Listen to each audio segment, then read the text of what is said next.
Hello there, I'm Dave from Dyno Bike, and today we've got a Lamb's Yamaha MT07.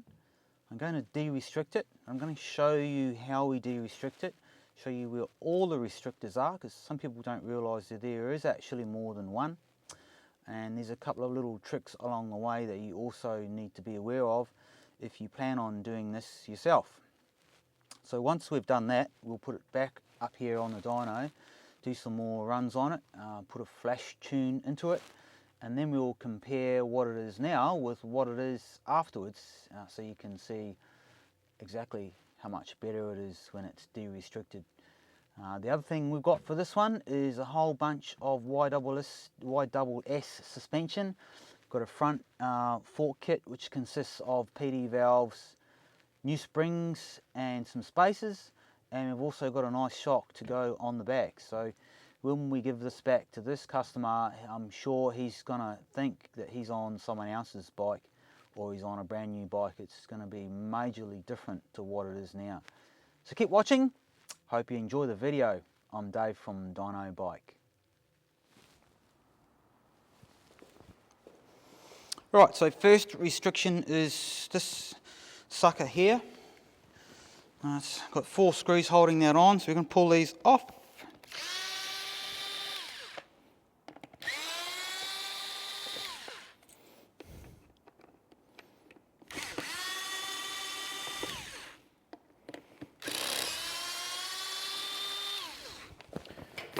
It's that off. As you can see, that's a tiny wee little hole there, and we're going to replace it with that sucker there from Dyno. So it's almost double the size, that one. But before we do that, we've also got a new air filter. So bear in mind when you're pulling that air filter out, there is another little screw that's down in this hole here. So just bear that in mind. You have to pull that screw out first. We've already done ours, obviously. Pull that out. And again, look at the size of that hole. It's massively bigger. This is a Dyno air filter, high flow filter going in there, and then we'll put this nice big cover on here, followed by the 4 original screws. And just be careful putting these screws in. If you're using one of these electric screwdrivers, make sure you haven't got it cranked up too far, because we're screwing into plastic.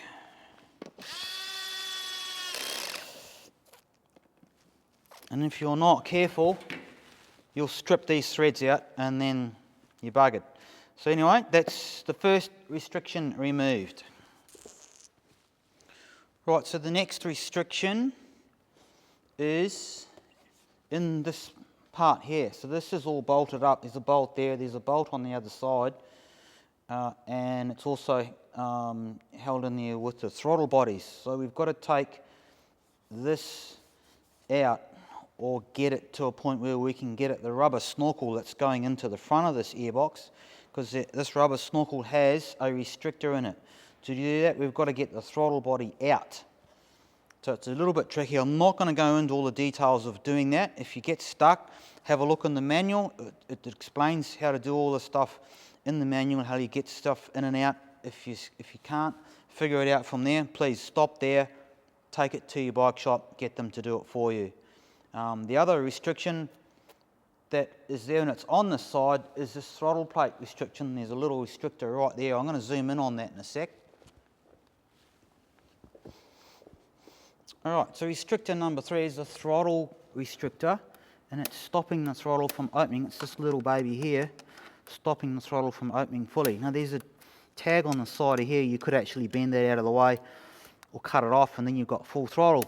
However, it will actually go past full throttle and then go the other way and start to close off again. So you can't just bend that out of the way.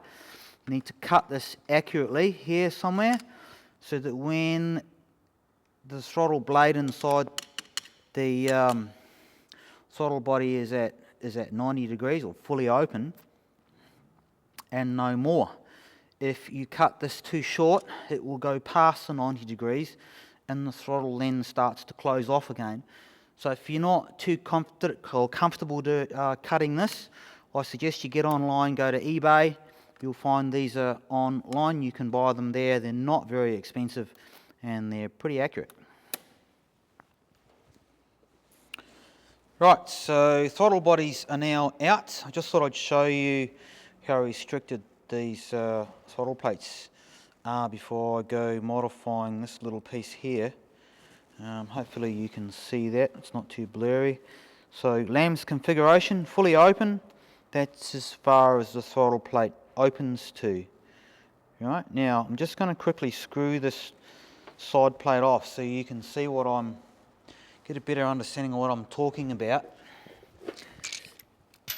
in regards to taking too much off that bracket. As soon as I find a screwdriver. Right, so I just take these off here, do these screws. Right, so for argument's sake, if I've taken too much off that plate and now I open the throttle, there we are, there's sort of wide open there, but of course if I've taken too much off, it keeps going, right? See, it's starting to close off again. If we go too far, it's just almost back to fully restricted again. Right, so you have to be aware of that when you go cutting that. Just cut a little piece at a time if you're going to cut it yourself. Put it on, check it, cut a bit more, check it, and so forth, and then you can't go wrong with it. So I'm going to go ahead and do that now, cut my one, and then put it back on. Alright, so I've modified the throttle stop, sucker there, and now, let me turn this, it is fully open. Perfect. Now if you want to get more accurate than that and you have a scan tool, when you put these back on the bike you could actually plug in your scan tool, and if you've got live communication with it you can look at the throttle position at fully open. If it says it's at 100%, assuming it's reading percentage, then you bang on. If it says it's 90, then there might be a little bit of room for adjustment, or 95. Or whatever the case may be. So that's another option you can use if you want to get super accurate. Just bear in mind though that some scan tools are not reading percentage, they're reading degrees. So if it's reading degrees, fully opened, in most cases might be 85 to 90. So you need to know what it is. Is it 85 or 90? Just bear that in mind if you're going to do that. Right, our third and final restrictor is in here. I've just taken the airbox out, obviously. It comes out relatively easy. Pull it out the left-hand side of the bike, sitting on it. A little bit of juggling around there, but it does come out. So once we've got that out, now we can go at these. We need a Stanley knife just to go around this edge here and cut the glue from around the edge on both of them. I've already done this one, and once we've done that, then we need a big screwdriver. Just push the big screwdriver in there like that, and this will come out just like that. Alright, pull that out, slide that out, that's out. Small hole there, or you probably can't see that from there. Just move it out of the way. So that's got quite a small hole there. The other one, just pull one out of the bag because I haven't got one out ready to show you. And you just rip this one out.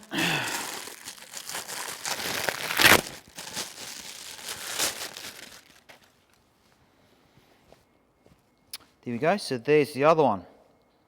HO, lambs. So now, just got to pop this other one out of here. I'm going to go around with it with a Stanley knife, cut through the seal, and then we can put the new ones in there. Okay, so I've just put the new snorkels in there. I don't bother putting glue back in around here. Rubber on, rubber manifold is pretty tight on the plastics around in there. It's not going to leak. It's just not going to be a problem. I've never had a problem to date.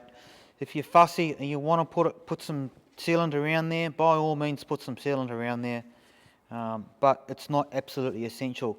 One other thing to note with these rubber intakes, they are actually numbered 1 on there and 2 on there. I can see the numbers there, you can't see them, but they are there, quite clear. So just remember that. The left hand side is always number 1, and obviously this right hand side is number 2. And the left hand side is as you are sitting on the bike, left hand side. And that's pretty standard across every modern day motorcycle. Number 1 is always on the left hand side sitting on the bike. So anyway, so they're now in, I'm happy with that. I'm going to go ahead and fit my throttle bodies, then we'll put it back on the dyno, flash tune it, see what it looks like.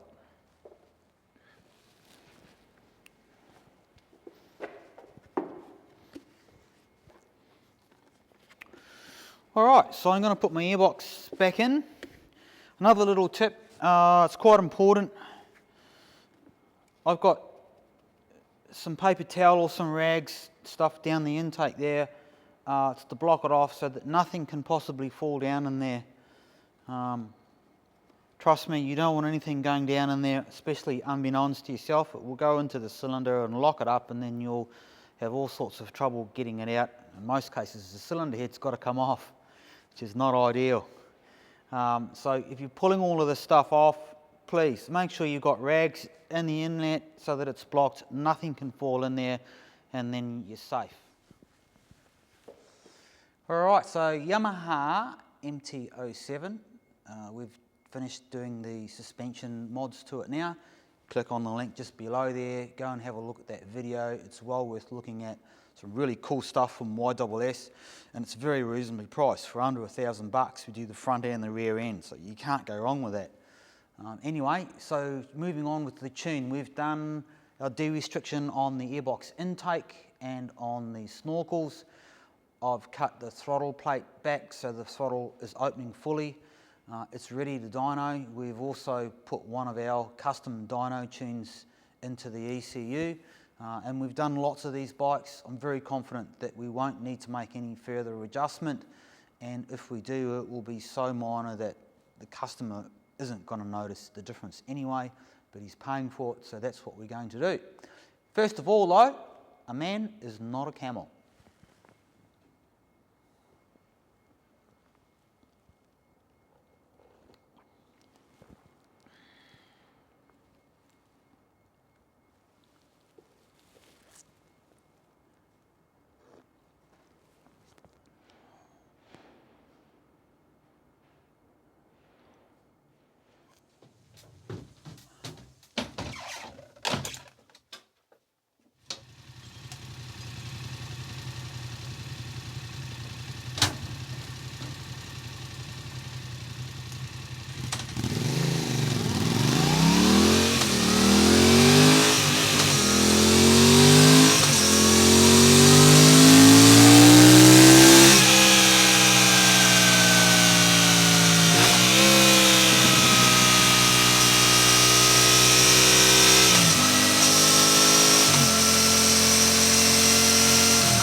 All right, here we go, all done and dusted. So we had 47 horsepower in Lamb's configuration with the Akropovic exhaust on it. Don't forget that without the Akropovic exhaust, stock exhaust, we're looking at around about 60, not 60, looking at around about 42 from the Lamb's bike. So with the Akropovich exhaust fitted, we had 47, 48, and fully de-restricted, I call that a stage 2, with our flash tune in it. It's now got a comfortable 65 horsepower, which is a great result for this bike. I'll pop this up on the page in a minute for you to have a look at, but don't forget, all this is available from our online shop. You can buy all the parts. They're normally all in stock, and then you can order your flash tune to suit. Send us your ECU. We'll send it back with a new flash in it and all the parts that you need to fit it. Then it's just a case of get onto our YouTube page, follow the video to help you out with the installation, and ride it like you stole it. Thanks for watching. I'm Dave from Dyno Bike.